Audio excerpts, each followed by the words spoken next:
Good morning students. आज हम आपके इंडियन इकोनॉमी का चैप्टर 10 स्टार्ट करेंगे, इन्वायरमेंट एंड सस्टेनेबल डेवलपमेंट। आपके सिलेबस में जो टॉपिक है इस चैप्टर में से आना वो ये है कि इकोनॉमिक डेवलपमेंट क्या होती है और उसका इन्वायरमेंट और इसके रिसोर्सेज पर क्या असर पड़ता है और इसके अलावा ग्लोबल वार्मिंग पे इसका क्या असर पड़ता है। तो इस चैप्टर में कुछ ज़्यादा नहीं है, तो होपफुली हम सारा का सारा शायद अभी कवर कर लेंगे। I will try. सो सबसे पहली चीज़ इकोनॉमिक डेवलपमेंट क्या होती है। इकोनॉमिक डेवलपमेंट आपको मैं बता चुका हूँ पिछले चैप्टर में हमने कि इकोनॉमिक डेवलपमेंट क्या है। ठीक है, ये वो सपोर्ट सिस्टम है जिससे इकोनॉमी ग्रो करती है। इकोनॉमिक डेवलपमेंट का मतलब है क्या, इकोनॉमी का जीडीपी इंक्रीज होना सोशल लेवल पे और फाइनेंशियल लेवल पे इकोनॉमी का स्ट्रांग होना। अलग अलग किताबों में अलग अलग मीनिंग दी है इकोनॉमिक डेवलपमेंट क्या होती है।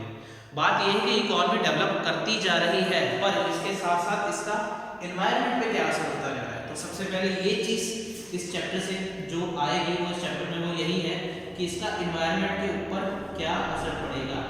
तो जो ये टॉपिक है आपकी किताब में, ये न्यू एडिशन है मेरे पास में 296 पेज पे दिया है, जिसमें आपकी कॉपी बुक में लिखा है principal concern of environmental degradation in India.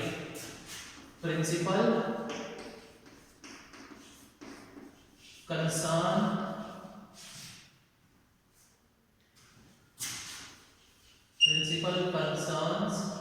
Of environmental, short में लिख रहा हूं, डिग्रेडेशन।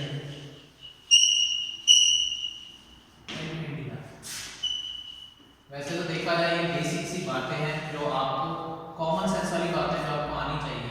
तो ये जो principal concern of environmental degradation in India है, ये एक तरह से क्या है, ये वही कारण है कि इकोनॉमिक डेवलपमेंट के एनवायरमेंट पे क्या असर पड़ा है।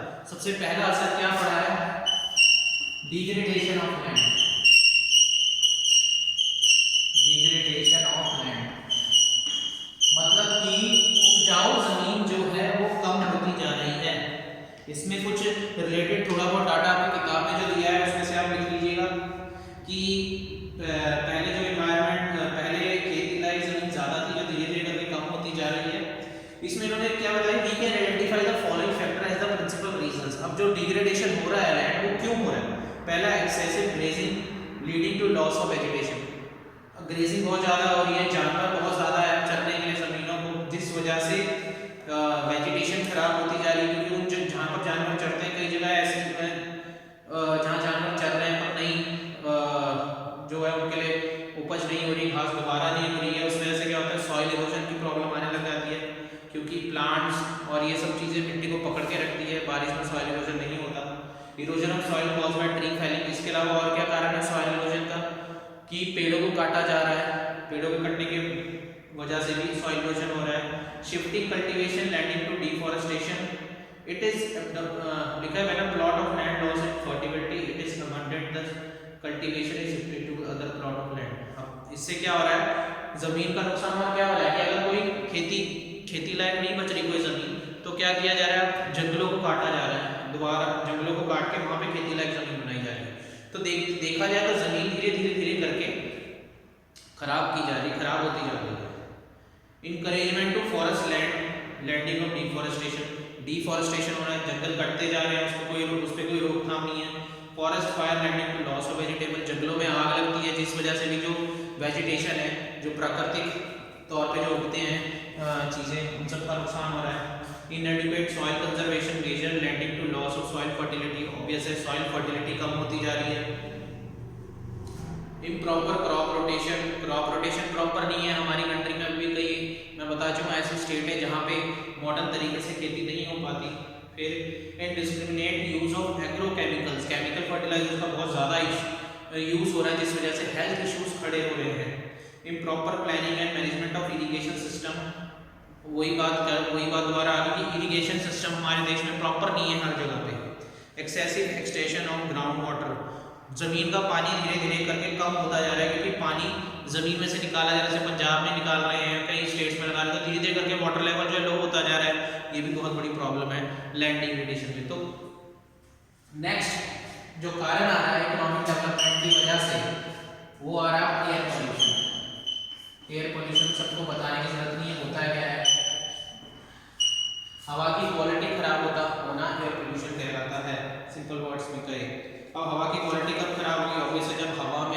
टॉक्सिक्स जाएंगे, ऐसे पदार्थ जाएंगे जो हमारी हेल्थ के लिए अच्छे नहीं है। अब एयर पोल्यूशन है तो क्यों है? सबसे पहला कारण व्हीकल एमिशन, बुक में दिया हुआ है, गाड़ियाँ, मोटरसाइकिल्स, इन सब के जो धुएं की वजह से एयर पोल्यूशन बहुत ज़्यादा बढ़ता जा रहा है। इसीलिए आने वाले टाइम में अब हाइब्रिड जो इलेक्ट्रिकल कार्स हैं, व्हीकल्स, उनको ज़्यादा प्रेफर कर रहे हैं। दूसरा इंडस्ट्रियलाइजेशन, नई नई इंडस्ट्रीज खुल रही हैं, जिस वजह से क्या है, खतरनाक स्मोक जो है वो हवा में फैलता जा रहा है, उस वजह से भी एयर पोल्यूशन होता जा रहा है। उसके बाद तीसरी चीज जो प्रॉब्लम आ रही है वो आ रही है वाटर पोल्यूशन। वाटर पोल्यूशन क्या है कि पानी का दूषित होना, कंटेमिनेशन ऑफ वाटर। अब पानी भी खराब होता जा रहा है, पीने लायक पानी कम होता जा रहा है। क्यों हो रहा है? ये भी हम सबकी गलतियों से हो रहा है, इंसानों की गलतियों से। क्यों हो रहा है? पहला, इंडस्ट्रियल वेस्ट, जो इंडस्ट्रियां हैं वो अपना सारा का सारा वेस्ट पानी में फेंक रही है। देखो ये फोटो है, इस तस्वीर में दिखाया गया है कैसे सारा का सारा जो वेस्ट है वो पानी में डंप होता है। Domestic sewerage that flow into the stream and river, कई इस तरह के कि जो सीवरेजेस हैं उनका भी कहीं अलग एरिया में फ्लो नहीं, उनको भी नदियों में, रिवर्स में उनका आउटपुट रखा हुआ है। Agriculture run of that run into the stream and reverse. Agriculture में भी कई जगहों पे ऐसा है जो पेस्टिसाइड छिड़के जाते हैं, इंसेक्टिसाइड छिड़के जाते हैं, तो उनमें जो एक्स्ट्रा पानी है वो भी कहीं ना कहीं से निकल के नदी नालों में चला जाता है। Thermal power plant discharging ash mixes in water. इसके अलावा जो थर्मल पावर प्लांट है, कौन से होते हैं? जो बिजली बनाते हैं कोयले से, वो भी अपनी राख रूख सारी की सारी जो है समुद्रों में, इस तरह की वाटर बॉडीज में फेंक रहे हैं, जिस वजह से पानी भी बहुत दूषित हो रहा है। अगला जो है लॉस ऑफ बायोडाइवर्सिटी।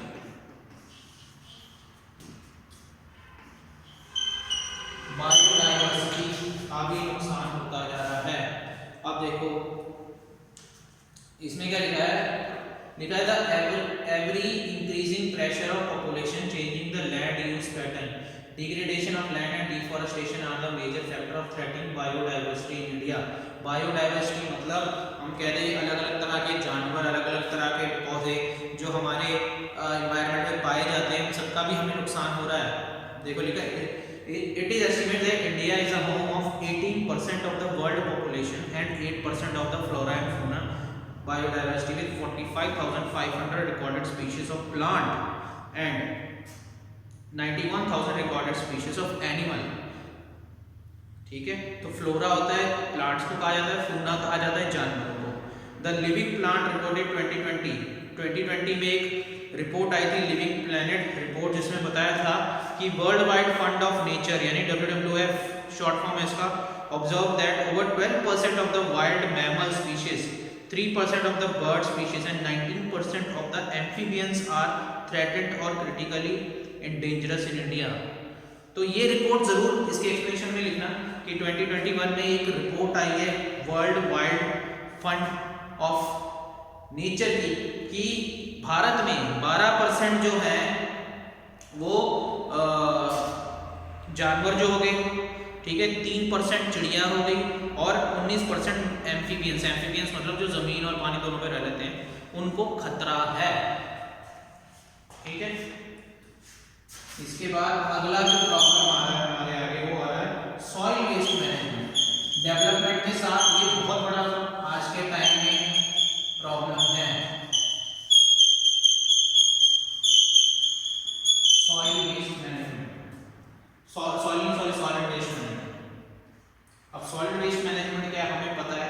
अब हम अपने आसपास की बात में अगर प्रैक्टिकली देखें, ये बुक में जो लिखा है वो तो लिखा ही है, अगर प्रैक्टिकली भी देखें तो आप जहाँ पे भी अपने अगर आसपास में भी देखोगे ना कहीं आपको कूड़े का ढेर ऐसी जगहों पे लगा दिख जाएगा जहाँ पे नहीं होना चाहिए, क्योंकि प्रॉपर डंप करने की फैसिलिटी नहीं है हमारे एरियाज में, जिस वजह से ये बहुत बड़ी प्रॉब्लम खड़ी हो जाती है सॉलिड वेस्ट मैनेजमेंट की, जिस वजह से अलग अलग तरह की बीमारियां खड़ी होती हैं। अब देखो इसमें बताया है it is estimated that volume of waste projected in is to increase from 64 to 72 million tons at present in 125 million tons by 2031।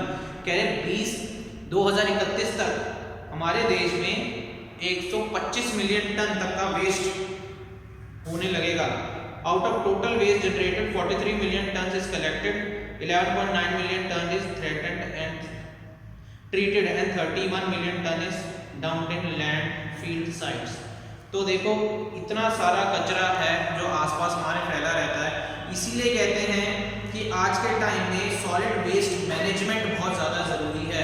सूखा कूड़ा अलग रखिए, जो गीला कूड़ा होता है जैसे छिलके विलके हो गए वो अलग रखिए, तो जो प्रॉपर कूड़ा उठाने वाला होता है उसको दीजिए। यहाँ वहाँ मत फेंको, क्योंकि इस वजह से जो है नुकसान हमारे ही एनवायरनमेंट का, हमारे ही आसपास का होता है। तो ये कुछ प्रॉब्लम्स हैं जो इकोनॉमिक डेवलपमेंट की वजह से हमारे एनवायरनमेंट में देखने को मिलती हैं। इसके बाद एक और प्रॉब्लम है जो आज के टाइम में ना सिर्फ इंडिया पूरे वर्ल्ड में बहुत ज्यादा चल रही है, वो है ग्लोबल वार्मिंग। वार्म का मतलब क्या होता है? गर्म। तो पूरे देश में, पूरी दुनिया में गर्मी बढ़ती जा रही है। This is a cause of air pollution. क्यों बढ़ती जा रही है आप लोगों को बताने की जरूरत नहीं, आप लोग जानते हैं कि जैसे जैसे कार्बन डाइऑक्साइड की मात्रा बढ़ती जा रही है एनवायरनमेंट में, ओजोन लेयर जो है, ओजोन लेयर कमजोर होती जा रही है, जिस वजह से सूरज की जो गर्मी है, जो जिसको पहले रोकने के लिए ओजोन लेयर ज्यादा होती थी, ज्यादा स्ट्रांग होती थी, वो कम होती जा रही है और वो गर्मी इसीलिए ज्यादा बढ़ती जा रही है। इसीलिए आज के टाइम में आप देखोगे तो एनवायरनमेंट बदलता जा रहा है। गर्मी जो है पहले से ज्यादा है और ज्यादा लंबे टाइम तक चल रही है। ठंडियों के टाइम में भी ठंड लेट शुरू हुई है पर पहले से बहुत ज़्यादा रही है। बहुत जगहों पर टेम्परेचर बहुत ज़्यादा बदल गए हैं, मौसम बदलाव होता जा रहा है, किस वजह से हो रहा है? Just because of global warming. ठीक है, तो इसके लिए आपके बुक में बहुत डाटा दिया है, ओजोन लेयर के बारे में भी बताया गया है। ठीक है, तो ये ज़रूरी है कि जो बुक में बताया आपने वही लिखना है। आप अपनी तरफ से भी अगर यहाँ वहाँ से कोई भी डाटा ग्लोबल वार्मिंग के ऊपर और ओजोन लेयर के ऊपर अगर कोई इन्फॉर्मेशन कलेक्ट करके लिखते हो तो वो भी सही कहलाएगी। ये क्यों मैं, चाहे आप छोटे क्लासेस की किताब में देख लोगे उसमें भी आपको इसके ऊपर डिटेल बहुत मिल जाएगी कि ग्लोबल वार्मिंग होता क्या है, ओजोन लेयर क्या होती है। तो ग्लोबल वार्मिंग का कारण ही पोल्यूशन है।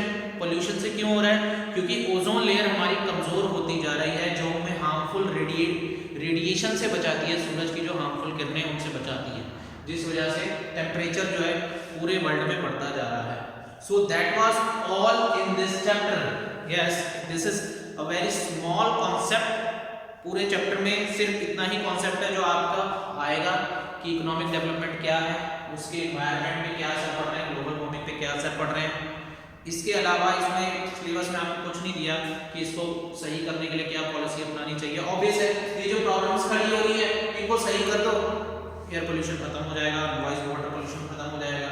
ठीक है, इसमें एक और प्रॉब्लम हम ऐड कर सकते हैं, क्योंकि एयर पोल्यूशन हो रहा है, वाटर पोल्यूशन हो रहा है, ठीक है, एक नॉइज पोल्यूशन भी हो रहा है आजकल, जिसको हम अपनी तरफ से लिख भी सकते हैं। This is also reason of pollution, क्योंकि एयर पोल्यूशन व्हीकल से हो रहा है, व्हीकल से नॉइज पोल्यूशन भी होता है, जो आसपास बड़े बड़े रेडियो चलते हैं उनसे भी नॉइज पोल्यूशन होता है, तो इसको भी आप ऐड कर सकते हैं। तो ये बेसिक सी चीजें हैं जो आप लोगों को आती ही होंगी, I hope. So this was all in this chapter. इसके बाद नेक्स्ट क्लास में हम चैप्टर स्टार्ट करेंगे जो कि लास्ट चैप्टर है आपके सिलेबस का।